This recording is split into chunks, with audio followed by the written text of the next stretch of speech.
흐르는 시냇물에서 돌을 치우면은 시냇물은 노래를 잃어버린다는 서양 속담이 있습니다.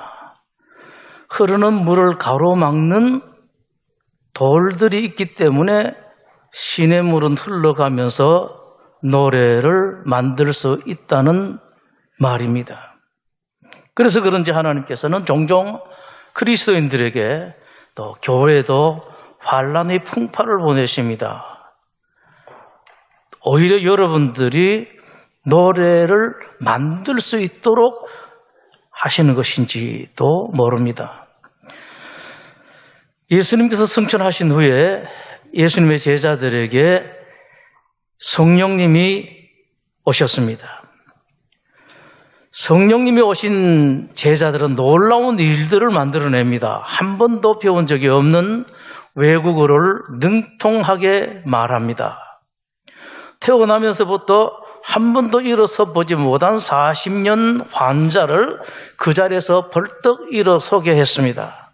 그러나 그렇게 좋은 일을 함에도 불구하고 제자들에게 돌아온 것은 체포되는 것, 감옥에 갇히는 것, 재판에 회부되는 것이었습니다.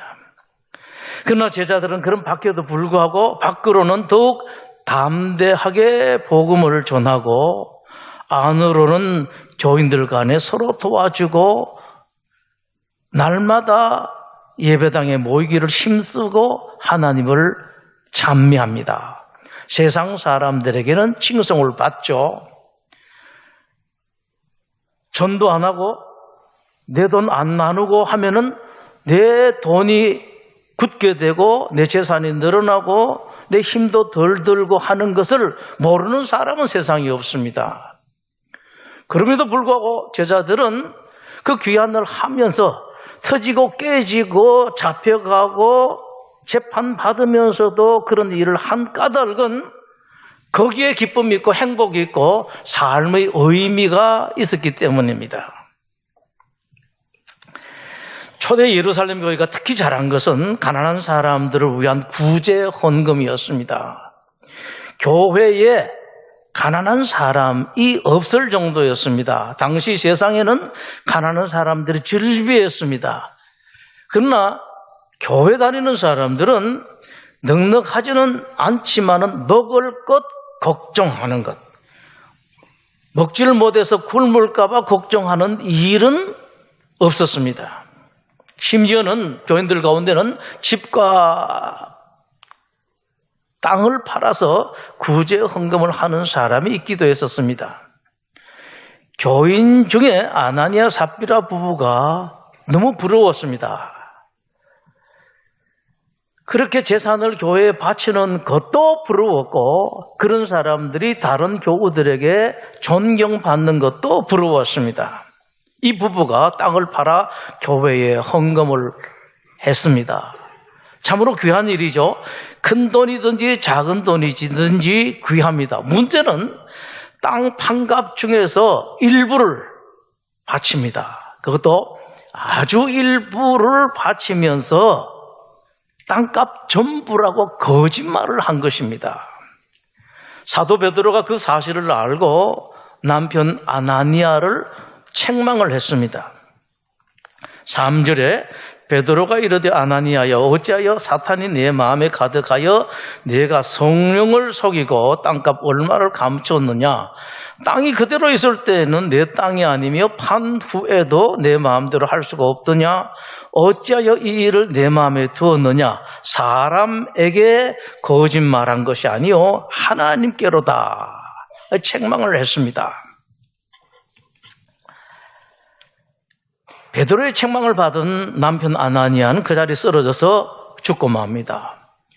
그로부터 3시간쯤 지난 뒤에 그 사실을 모르고 온 아내 삽비라에게도 베드로가 같은 질문을 했습니다. 그랬더니만 그것이 사실이 아니라는 것을 뻔히 아는 삽비라가 수침을 뚝 떼고 거짓말을 합니다. 아내 삽비라 역시 베드로 책망을 받아서 그 자리에서 썰어서 죽고 맙니다. 이 일을 대할 때 퍼뜩 드는 생각이 있습니다. 교회에 큰 악재가 생겼다라는 겁니다. 교회에서 아나니아 삽비라 같은 사건이 일어났다면 누가 교회에 오려고 하겠습니까? 교회에 오면은 복 받는다라고 해도 오지 않는 세상입니다. 그런 세상에서 교회에서 사람이 죽었다라는 소문이 퍼지면은 어떻게 되겠습니까? 악재죠. 인간적인 생각에 그 말은 100번 악재입니다. 교회입니다. 그러나 여러분, 이런 일이 있을 때마다 꼭 생각할 것이 있습니다. 정말 악재냐라는 것입니다.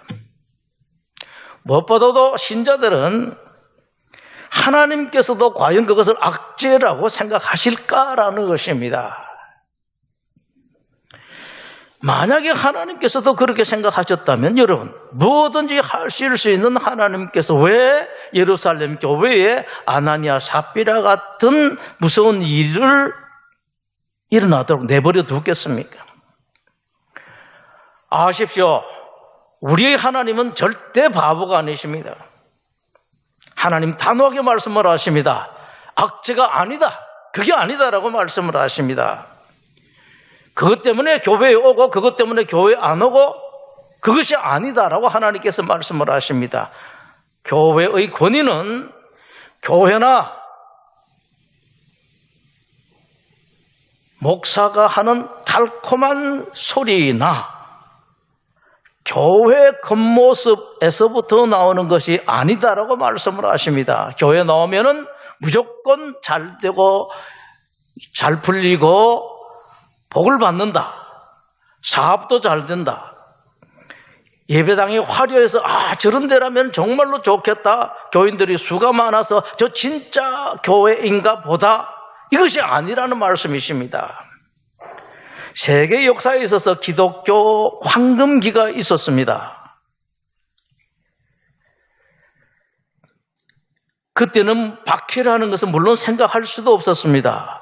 그 당시에는 누구든지 기독교 신자가 되고 싶어 했습니다. 어떻게 하든지 간에 기독교 신자라는 이름을 나도 가지고 싶어 했습니다. 그 당시에 교회에서 직분을 받는 것은 세상의 어떤 명예보다 더 귀한 것으로 여겨졌었습니다. 당시에 교회는 부유층들의 품위를 위한 필수 액세서리였습니다. 그러나 기독교의 그 황금기가 겉으로 보기와는 정반대로 기독교가 썩고 기독교가 망하는 기독교의 암흑기였습니다. 화려한 교회의 겉모습 속에서 기독교는 병들어갔고 썩어갔고 망해갔습니다.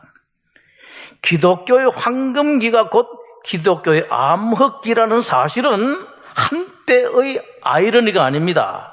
언제나 진리입니다. 그때도 진리였고 지금도 진리입니다. 오늘날에도 여전히 진리인 이 말씀은 그대로 진행되고 있습니다. 교회의 화려함은 곧 교회의 썩음이고 교회의 망함입니다. 이솝이 노예였던 시절에 이솝의 주인이 지시를 합니다. 목욕탕에 가서 목욕하는 사람이 얼마나 있는가 보고 오너라. 주인 분부를 받은 이솝이 집을 나와서 목욕탕에 갔습니다. 공중 목욕탕 앞에 와서 보니 목욕탕 바로 앞에 돌이 위험하게 놓여 있었습니다. 이솝이 호기심이 발동을 합니다. 누가 저 돌을 치우나 한번 보자. 기다렸습니다. 목욕하러 들어오고 나가는 여러 사람들이 있었습니다만은 그 돌에 발이 부딪히거나 걸려 넘어질 뻔하면서도 아무도 그 돌을 치우는 사람이 없었습니다. 한참 있다가 목욕하러 오던 한 사람이 그 돌을 보더니 치우는 것을 봅니다. 이솝은 목욕탕 안에 들어가지를 않습니다. 지금 목욕하는 사람의 수가 얼마 되는지 알아보지를 않습니다. 그냥 집으로 돌아갑니다. 주인에게 보고를 합니다. 주인님, 목욕탕에 한 사람밖에 없습니다.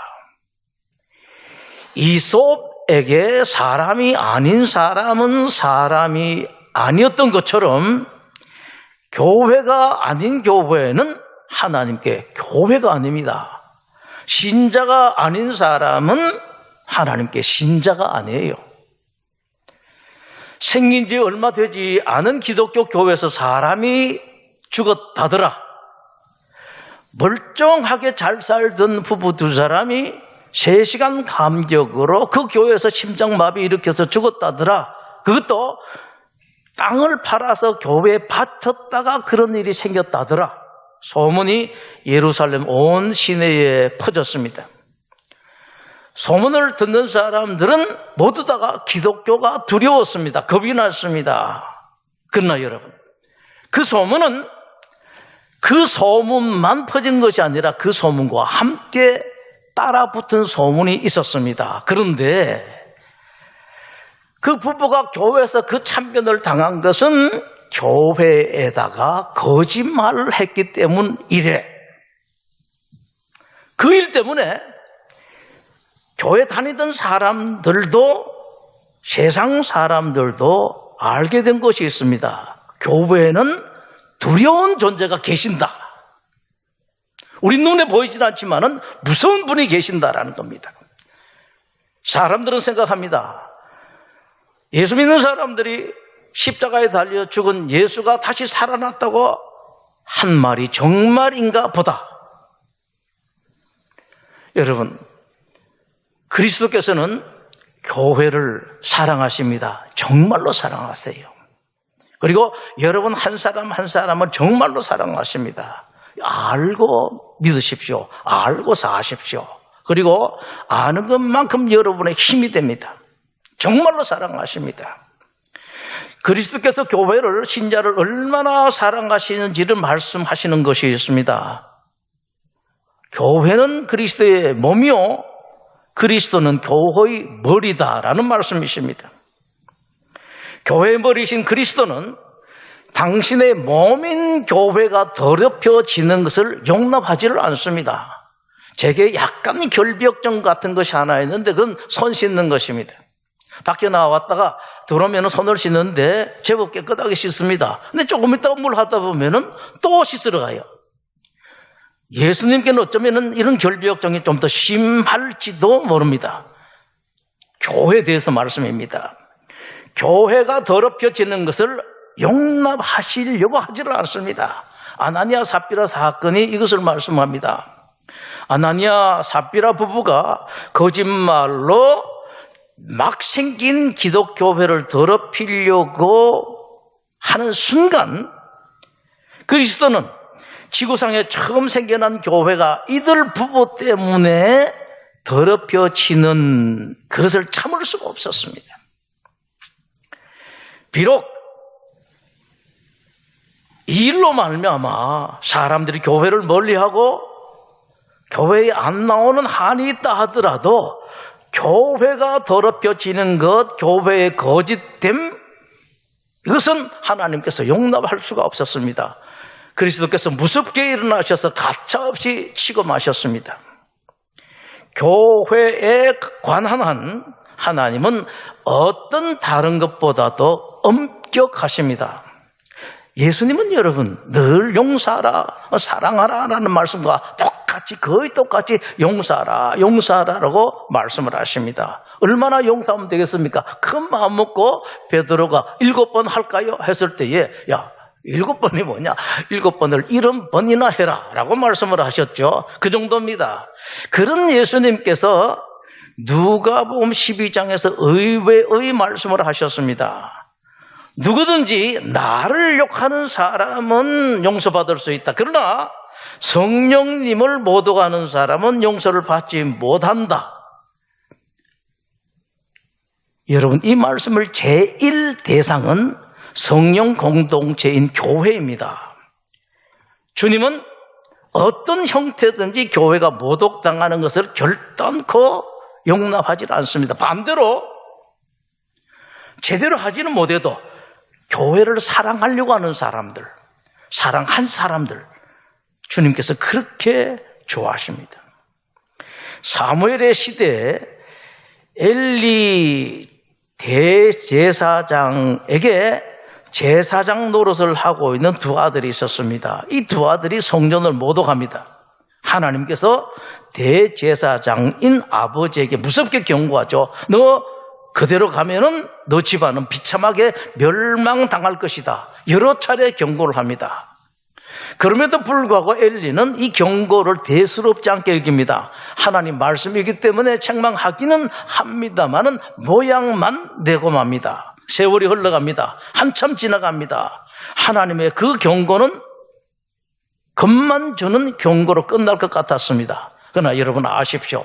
하나님은 결코 지키지 않을 약속이나 경고하시질 않습니다. 사무엘상 15장은 이렇게 말씀을 하십니다. 하나님은 빈말을 하시거나 변심하시거나 변덕을 부리시는 분이 아니다. 얼마 뒤에 이스라엘과 블레셋 사이에 전쟁이 일어납니다. 그 전쟁에서 엘리 대제사장의 두 아들이 한꺼번에 죽습니다. 그 소식을 들은 아버지 엘리 대제사장이 뒤로 넘어져서 목이 부러져서 죽습니다. 그 소식을 또 출산 준비하고 있던 엘리의 며느리가 듣고 갑자기 출산하다가 생명을 잃고 맙니다. 초대 예루살렘 교회에서 저주를 받아 사람이 죽었다는 소문이 온 예루살렘에 퍼졌습니다. 이제 막 생긴 기독교는 절대 위기를 맞습니다. 아나니아 삽비라 부부 때문에 생긴 그 악재 때문에 기독교 교회는 생기자마자 곧장 역사 속으로 사라질 것만 같았습니다. 그런데 여러분 아니었습니다. 반대였습니다. 그 일로 교회는 더 권세가 커졌습니다. 12절입니다. 사도들의 손을 통하여 민간의 표적과 기사가 많이 일어났다. 14절입니다.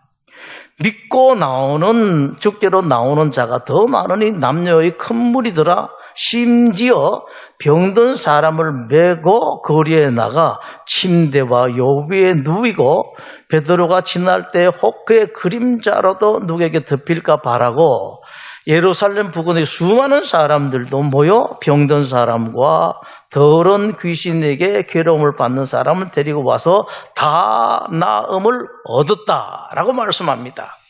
교회의 권세가 더 커졌습니다. 권위가 높아졌습니다. 13절.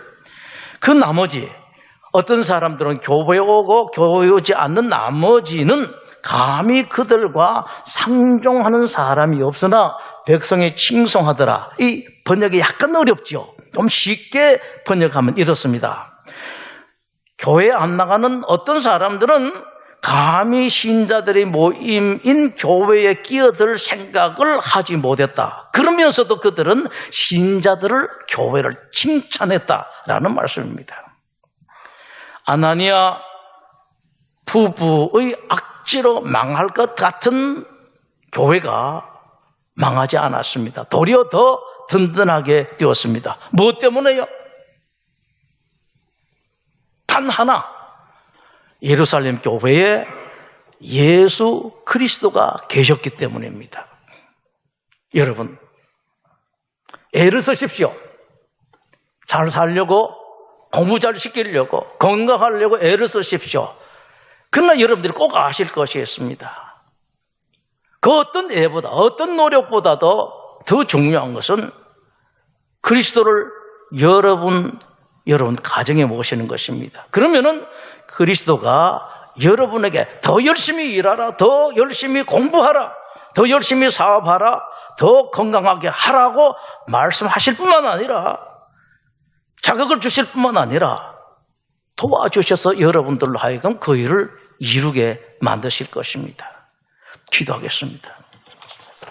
하나님, 이 자리에 함께한 성도들 그 비결을 알게 하여 주시옵소서. 우리 눈에 보이진 않지만은 예수님은 살아계신다. 살아계신 그 예수님을 모시는 것이 나에게, 우리 가정, 내 사업에게 무엇보다도 가장 귀중한 일이다. 그럴 때에 내 가정, 내 사업이 더욱더 성실하고 진실하게 되고 정직하게 되고 더 노력하게 되고, 또한 살아계신 예수님께서 하나님께로부터 받은 땅과 하늘의 모든 권세를 가지고 도와주시는 것도 알게 하여 주시옵소서. 예수님 이름으로 기도드립니다. 아멘.